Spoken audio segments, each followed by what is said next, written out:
बोला भारत माता की, भारत माता की. भारतीय जनता पार्टीचा, भारतीय जनता पार्टीचा. देवा भाऊ आप आगे बढ़ो, देवा भाऊ आप आगे बढ़ो. अरे महाराष्ट्र का नेता कैसा हो, अरे महाराष्ट्र का नेता कैसा हो. आपल्या पुणे महानगरपालिकेच्या सार्वत्रिक निवडणुकीच्या प्रचारासाठी या महाराष्ट्राचे लोकप्रिय मुख्यमंत्री, महाराष्ट्राच्या गतिमान विकासाचे शिल्पकार आदरणीय देवेंद्रजी फडणवीस साहेब यांचं पुण्यनगरीमध्ये कात्रजच्या या पुण्यभूमीमध्ये आपल्या सगळ्यांच्या वतीने मी मनापासून स्वागत करतो. आपल्याला विनंती आहे सगळ्यांना की टाळ्या वाजून आपण देवाभाऊंचं या ठिकाणी स्वागत करावं.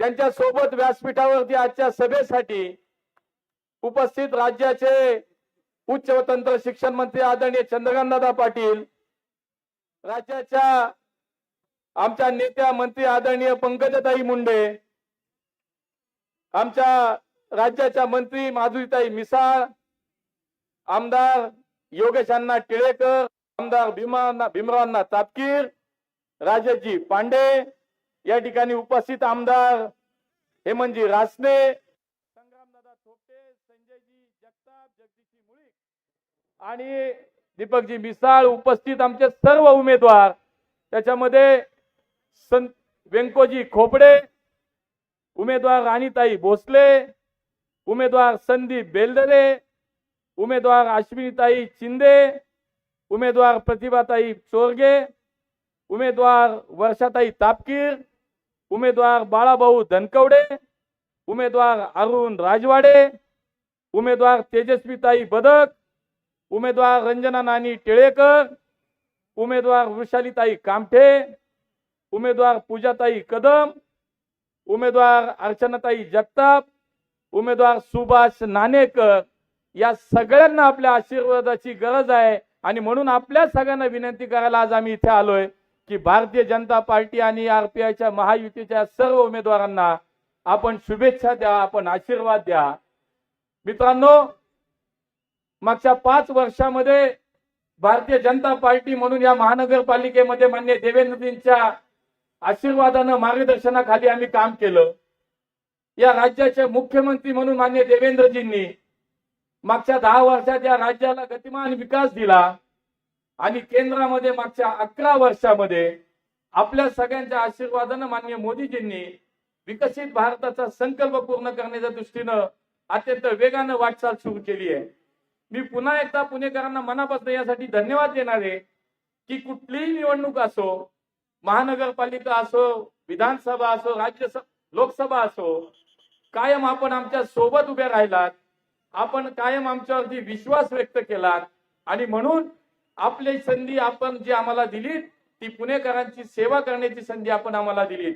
आणि म्हणून महानगरपालिकेच्या माध्यमातून असेल, राज्य सरकारच्या माध्यमातून असेल, केंद्र सरकारच्या माध्यमातून असेल, मागच्या 10-11 वर्षाच्या काळामध्ये पुण्यामध्ये आमूलाग्र बदल झाला.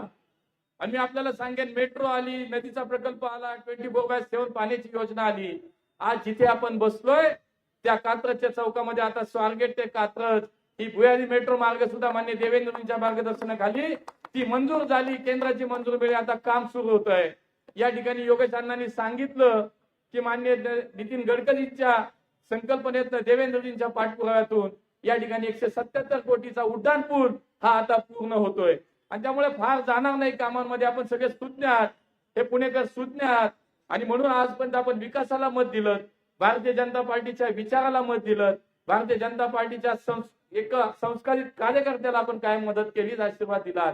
आणि म्हणून पुन्हा एकदा आपल्या दारामध्ये आज आम्ही आशीर्वाद मागायला आलो की या सगळ्या विकासाची वाटचाल पुढच्या काळात पूर्ण करायची असेल तर निश्चितपणे आपले आशीर्वाद पुन्हा एकदा भारतीय जनता पार्टीच्या पाठीशी आम्हाला हवे आहेत. आज गप्पा खूप लोक मारतायत, विकासाच्या गप्पा मारतायत आणि भाजपनं काय केलं हा प्रश्न विचारतायत. आपल्या सगळ्यांच्या साक्षीनं माझा हा प्रश्न आहे की 25-30 वर्ष या जिल्ह्याचं नेतृत्व आपण केलं, पालकमंत्री आजही आपण आहात आणि आज पुण्याच्या अनेक प्रश्नावरती बोलताना तुम्ही आम्हाला दोष देता. पुण्याच्या आज वाहतुकीवरती आपण बोलता, मित्रांनो, मागच्या 5 वर्षाच्या काळामध्ये या महानगरपालिकेने पुण्यामध्ये अनेक विकसित चांगले विकासाचे प्रकल्प केले. या पुण्याच्या वाहतुकीवरती काम केलं, पुण्याच्या 25-50 वर्षाच्या भविष्यावरती काम केलं. पण हा काय प्रश्न आज नाही, 25-30 वर्ष आपण काम केलं. या पुण्याची सूत्र आपल्या हातामध्ये होती. मग त्यावेळेला तुम्हाला पुणे किती वाढणार आहे, पुण्याचा व्यापकता किती वाढणार आहे, लोकसंख्या किती वाढेल, नागरिक समस्या काय वाढणार आहेत, या सगळ्या सुविधांनी काय ताण येणार आहे याची कल्पना आपल्याला नव्हती का? त्याच्यामुळे दृष्टिकोन नव्हता, दूरदृष्टी नव्हती. आणि म्हणून या पुण्याचे जे काय आज प्रश्न दिसत आहेत हे तुमच्या काळात निर्माण झालेले आहेत. आणि म्हणून पुण्याच्या विकासाबद्दल पुणेकर ठाम आहे. पुणेकरांचा विश्वास आमच्यावरती आहे की पुण्याचा विकास आणि पुण्याला नवी दिशा देण्याचं काम हे फक्त भारतीय जनता पार्टीच करू शकते. आणि म्हणून देवेंद्रजींचं तर विशेष प्रेम पुण्यावरती आहे. ते ज्या वेळेला पुण्यात येतात त्या वेळेला पुण्याच्या भविष्याची आपल्या समोर एक संत्री ठेवतात. पुण्याच्या विकासासाठी संदर्भात भविष्यात पुणे काय होईल आणि पुण्यासाठी आम्ही काय करणार आहोत. ज्यांनी केलंय जे आम्ही सांगायला आलोय आणि ज्यांनी काही नाही केलं ते आज आमच्याकडे बोट दाखवतायत, नको तसले आरोप करतायत. मित्रांनो, ज्या वेळेला विकासावरती बोलायला काही नसतं, पुण्याच्या भविष्यावरती बोलायला काही नसतं, त्यावेळेला मात्र गाडी घसरते, रुळावरनं बाजूला जाते आणि वेगळंच काहीतरी सुरू होतं. पण पुणेकर सुज्ञ, पुणेकर मात्र विचलित होणार नाही. त्यामुळे भविष्यामध्ये जर तुमच्या हातात पुणे दिलं तर आमच्या पुढच्या पिढीला तुम्ही काय आज दिशा देताय, तुमचे उमेदवार, तुमचं काय चालू आहे हे सगळं पाहिल्यानंतर पुण्याचं भविष्य खराब करण्यासाठी तुम्ही या ठिकाणी निवडणूक लढवता हे पुणेकर जाणतो. आणि म्हणून आपल्याला कुठलीही संधी पुणेकर देणार नाही. देवेंद्रजींच्या नेतृत्वाखाली आणि माननीय मोदीजींच्या नेतृत्वाखाली पुन्हा एकदा आपल्या आशीर्वादानं या पुण्याचा महापौर हा पुन्हा एकदा भारतीय जनता पार्टीचाच होईल हा विश्वास या निमित्तानं व्यक्त. आपले सगळ्यांचे आशीर्वाद आम्हाला या सगळ्या उमेदवारांच्या सोबत असावेत. त्यामुळे कात्रज असेल, धनकवडी असेल, बालाजीनगर असेल, कोंढवा असेल, आमच्या अगदी तिकडे पलीकडे बिबेवाडीचा सगळा परिसर असेल, इकडे शिवना आहे, खडकवासला आहे, या सगळ्या भागामधल्या माझ्या नागरिकांना मी आज विनंती करीन की देवेंद्रजी आपल्यासाठी फक्त आणि फक्त आज या पुण्यातल्या आमच्या उमेदवारांसाठी आशीर्वाद मागायला आलेत. तो आशीर्वाद आपण नक्की द्याल हा विश्वास या निमित्तानं व्यक्त करतो. आणि या पुण्याच्या विकासाची जी काही गाडी आज सुरू आहे, केंद्र आणि राज्याच्या सोबत महानगरपालिकेची सत्ता आल्यानंतर अत्यंत सुरळीतपणे काम होईल. सुरळीतपणे पुण्याचा विकास हा वेगानं होईल. जे म्हणतात आम्हाला सत्ता द्या, आणि राज्यात मुख्यमंत्री आमचे, केंद्रात पंतप्रधान आमचे, आणि तुम्ही विकास कुठून करणार, विकास तर आम्हीच करणार आहे, का तर पुणेकर आम्हाला साथ देणार आहेत. ही अपेक्षा या ठिकाणी पुणेकरांच्या वतीनं मी तुमच्याकडनं अपेक्षित आहे की आम्हा सगळ्यांच्या सोबत तुमचा आशीर्वाद राहील. पुन्हा एकदा या सर्व उमेदवारांना मनापासून शुभेच्छा व्यक्त करतो आणि पुणेकरांकडनं हीच परत एकदा अपेक्षा व्यक्त करतो, आपला आशीर्वाद पुन्हा एकदा भारतीय जनता पार्टी आणि सर्व आमच्या उमेदवारांसोबत असू द्या. खूप खूप धन्यवाद. जय हिंद, जय महाराष्ट्र.